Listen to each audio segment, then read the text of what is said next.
Hey everyone, I'm Tassenix and welcome back to another mod guide video. This time we'll be talking about Fifth Brother.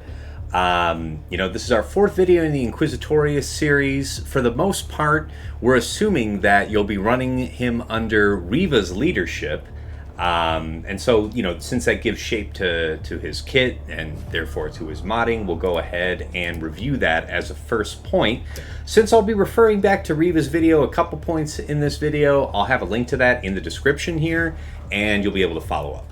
But yeah, let's go ahead and start in on Third Sister's leadership, Harbored Aggression. Inquisitorius allies have plus 40% max health, 20% offense, 30 speed, and are immune to stun. At the encounter start, and whenever an Inquisitorius ally or an enemy dies, all enemies are inflicted with 5 stacks of Purge, maximum of 6, which cannot be resisted. Inquisitorius allies always crit against enemies with 5+ stacks of Purge. And when enemies recover protection or gain protection up, all enemies lose 2% defense, stacking maximum of 50% until the end of the encounter. With the Grand Arena Omicron applied, whenever an ally or an enemy dies, all Inquisitorius gain defense penetration up for 2 turns. And whenever Purge is dispelled during an enemy's turn, that character, excluding Galactic Legends, gains Deathmark for 2 turns, which can't be dispelled or resisted. Really nice. Okay, let's dig into his kit here, starting with his base unique. All of the Inquisitors except Riva share this unique. It's a really cool nod in her kit, right? All of the other Inquisitors have Patience, the unique. And Riva alone has Impatience. Really, really nice flavor choice, yeah? Alright, so let's read in on this. At the battle start, if all allies, minimum of 3, are Inquisitorius, this character gains 20% max health, max protection, and potency. Whenever this character uses a special ability, Dispel Stun on all allies. That's really rare. That is a super rare ability. Whenever an enemy damages this character with an attack while attacking out of turn, that enemy gains a stack of Purge, maximum of 6, which can't be evaded or resisted. Whenever Purge is consumed or dispelled, this character gains 3% turn meter. So yeah, I think each of them have a little flavor difference in their patience, but most of this skill is shared across the non-Riva Inquisitors. It's pretty cool. Alright, his next unique, a new target.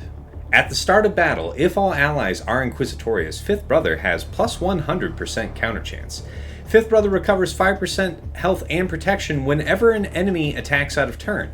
If the enemy leader is a Jedi, whenever a non-Jedi enemy gains bonus turn meter, they also gain Provoked for 1 turn, which can't be evaded or resisted. Whenever a Jedi uses a basic ability during their turn, they are inflicted with Breach at the end of their turn for 2 turns. And Provoked is defined as, the character inflicted with it has plus 100% counter chance, but this character deals 90% less damage when attacking out of turn. Whenever this character attacks out of turn, they also take damage equal to 20% of their max health, though this damage can't defeat the character. Alright, we'll cover his leadership last since he'll use that fairly rarely, but it isn't a terrible one, so we'll get there. His basic, I Shall Go Alone. Deal special damage to target enemy. If the enemy is debuffed, inflict a stack of Purge, maximum of 6.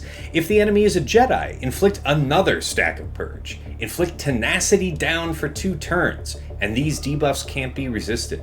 Always useful to remember who on your team has Tenacity down, and even better still, it's Tenacity down on basic. Tough to go wrong with that, man. Alright, first special. The Kill Is Mine. Dispel all buffs and inflict defense down for 2 turns, then deal special damage to all enemies. Inflict a stack of Purge, maximum of 6, on all enemies, which can't be evaded, though I almost spoke out of this too soon. Hold on. It can't be evaded, but if the target already had Purge, inflict Expose for 2 turns. Grant all allies potency up for 2 turns, and these debuffs can't be resisted. So even though in the earlier part it said, this Purge that he applies can't be evaded, it's down here at the bottom that you see it also can't be resisted. So, really nice. So in addition to him having that tenacity down on his basic, he also gives potency up to the whole team with this special. Really nice. Alright, his second special, Shrouded in Darkness. Deal special damage to target enemy and inflict vulnerable for 2 turns. For each stack of Purge on the target, all Inquisitorious allies gain 10% protection up, stacking for 2 turns. If the target has at least 3 stacks of Purge, gain damage immunity for 1 turn, stun the target for 1 turn, and if the enemy was a Jedi, inflict fear on all non-Jedi enemies for 1 turn, which can't be copied, dispelled, evaded, or resisted. So there's a lot in that last condition that happens if the target has at least 3 stacks of Purge. This damage immunity is really frequently very useful to give. Think about it, like you have a couple effects on this team. One is an equalization of health and protection. Then you have a heal from Seventh Sister that also restores a portion of protection on top of that. And if we could keep him in damage immunity and have him at maximum health and protection, then not only will he have the most to share when it gets equalized with the allies, but he'll lose the least life total in the sharing. So strategically thinking about how and when you want to apply that damage immunity to protect yourself from an incoming attack, what have you, you just have to keep in mind that they have to have at least 3 stacks of Purge. Shouldn't be too hard to pull off. All right, his leadership. I sense those we seek. Empire allies gain plus 5% defense and max health. Inquisitorious allies gain an additional 30% defense and max health. If the enemy leader is a Jedi, inflict a stack of Purge on the leader and all non-Jedi enemies at the start of battle, stacking, maximum of 6, which can't be resisted. And whenever Purge is consumed or dispelled on non-Jedi enemies, excluding Galactic Legends, they lose 3% speed stacking, maximum of 18% for the rest of the encounter. Whenever an ally Inquisitor uses a special ability, apply a stack of Purge on target enemy, which can't be evaded or resisted. So, in the early days of this faction coming out, Fifth Brother was out ahead of Grand Inquisitor and ahead of Reva, and certainly in those early days, this was the best leadership to run with them. And then, of course, he got outclassed by the release of those latter 2 characters. But it isn't terrible in itself. And even though it is mostly giving benefit to Inquisitorious, there is a small benefit for Empire, if you were of the mind. Okay, team comps, turn order. So, as I covered in the original Reva video here, this is what I think is the desired turn order for your 5-man team. 7th, over 5th, over 8th, over Grand, over 3rd. The main reason for this is that Seventh Sister is able to dispel a priority target, probably a tank at battle start, and sometimes there are effects where you can dispel it and then the taunt returns. Okay, fine, but we should at least get that out first, right? Because not only is her dispel a buff dispel, it's also a turn meter removal, an ability block application, so it's a really good starter, followed by the first special off Fifth Brother is an AoE cleanse for the enemy, like you're dispelling the enemy, right? Then Eighth Brother comes in with a powerful AoE attack. Grand Inquisitor can do a powerful AoE attack. Third Sister can finish that with her second ability, which again is a powerful AoE that also decreases the cooldowns of the other of all Inquisitorious by 1, so it's great to have her anchoring the team and bringing around those specials quicker. If you didn't have Reva, you could run with Ninth Sister. In 3 versus 3, this is certainly your best composition. Reva lead, Grand Inquisitor, Seventh Sister. But let's say that you didn't have her, you could break things up, have like a Grand Inquisitor lead, Seventh Sister and Ninth, have Fifth Brother separate with 8th and 2nd. Because again, I was saying, like, 5th has an okay leadership, Grand Inquisitor has a good leadership, so you might consider dividing them and making 2 like B-level Inquisitorious teams in 3 versus 3. So let's dig right back into her mods. Let me pull that up on screen and let's get into the detail. All right, Fifth Brother here. So he has, all Inquisitorious allies are getting a max health and offense increase. His own unique gives him health and protection and potency. So you might be thinking, it should be a health primary on that circle to start with. I really recommend protection because basically for everybody that isn't Riva, there's more life total on each character by having protection and trying to seek out protection in the secondaries.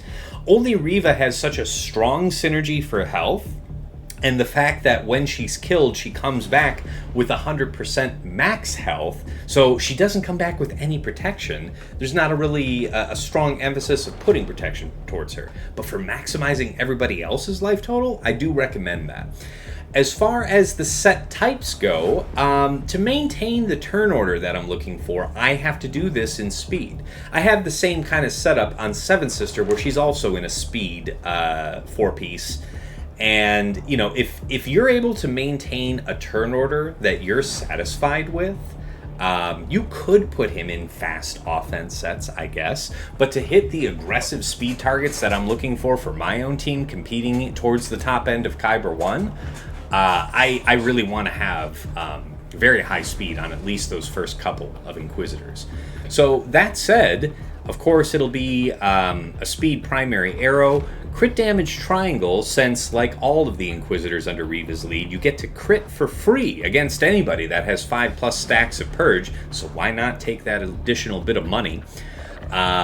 Offense primary cross, again, to maximize any damage done, but if you were worried about survivability and you wanted this to be protection, I could see that. Even better if you had like a strong offense secondary on it to boot, right? The 2-piece I went with is health. Again, you don't need crit chance because you have this guaranteed crit effect from Riva lead. So a 2-piece of health, I think, gives us the most benefit, since we have the health percent gain from his unique and from Riva's lead.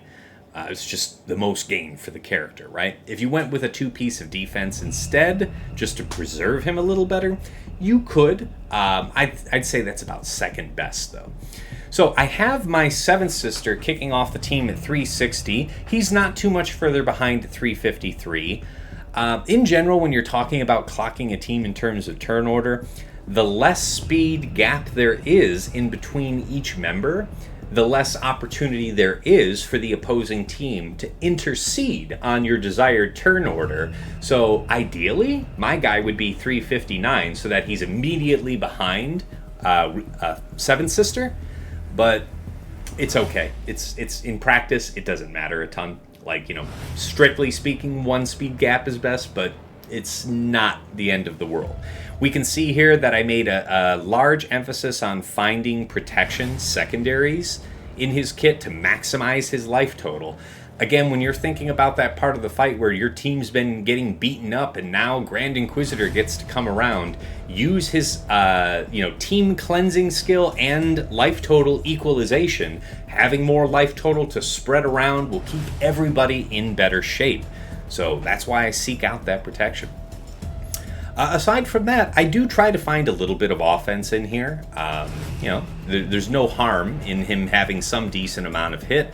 We're mostly relying on that crit damage triangle to, do some work for us. But yeah, powerful support in this kit. And let's, last but never least, talk about applications. So I know in my last video about 7th Sister, I was showing, what you could do in 3 versus 3. I'll also cover 5 versus 5 here. But let's say that you're not using Grand Inquisitor lead or Riva lead, so you might use 5th. In the last 3 versus 3 season, this was getting used with, a couple of the other Inquisitors to take on B and C level teams. Of course, anything that involves a Jedi is probably a slam dunk on the BC team level. But you can see here in 3s, this wasn't used a ton, although, wow, pretty nice that 5th Brother with 9th and 7th was able to take on, like, Qui-Gon, JK. Granted, with this old Ben here, you're losing a lot of offense off of JK, but still pretty cool that this is kind of like a bootleg Inquisitorius team taking on what I assume is a Qui-Gon Omicron. Yeah, so most of these teams aren't terribly impressive, and that kind of meets expectations, right? He was one of the first Inquisitors released, and his leadership is outclassed by the others. not a huge level of surprise. Now we can check the last 5 vs 5 season where his leadership was being applied. Yeah, mostly B and C tier teams. Okay, now this is interesting, right? You're seeing against Qui-Gon, again, I'd like to think this is with the Omicron, 100% win rate though, yeah? 60 banners, which isn't the best. You'd be going for 65 ideally, but it makes sense. You don't have a ton of protection restoration for the whole team. Odds are everybody would be finishing with less than 100% prot. And yeah, Finn's Ori, that makes sense. Phoenix, more Qui-Gons, some Rebels, Bounty Hunters. You know, it's a B and C team stomper. There's so many mechanics built into Inquisitorius that, yeah, you kind of can just steamroll a lot of lesser teams. Okay, so that brings us to the end of his video. We'll be going to the 5th member of the primary team, 8th brother, for our last video. I'm having a great time making these guys. You've been extremely encouraging and supportive as I'm going through each one of these mod guides. So I'm going to keep it up. Really appreciate the positive and overwhelmingly supportive feedback. If you've enjoyed this video, give it a like and subscribe to the channel so you're notified when the next videos come out. Very much appreciate your support. And until next time, it's been real. It's been awesome. It's been real awesome. Take care.